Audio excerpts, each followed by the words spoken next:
In this video tutorial, I'm going to share it to you on how you can fix Bass.dll missing on your Windows 11. So let's get started. First, you need to perform a system file checker scan. So go to the Windows search bar and type CMD.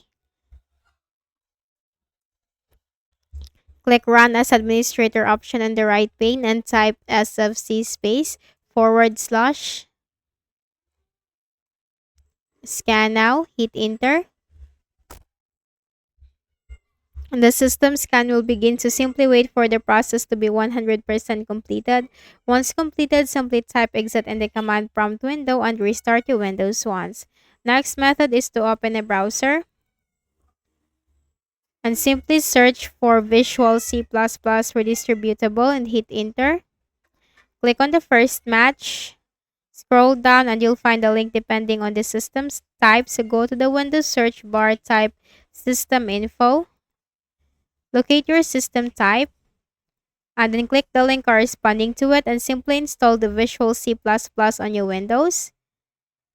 Next thing is you have to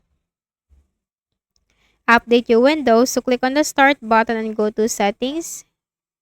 From the list of options on the left pane, click on Windows Update and simply click the button right here to check for the available updates on your Windows. And you can also try to reinstall the program that is giving you the error. So go to the Start button, click on it, go to Settings. From the list of options on the left pane, click on Apps, Installed Apps.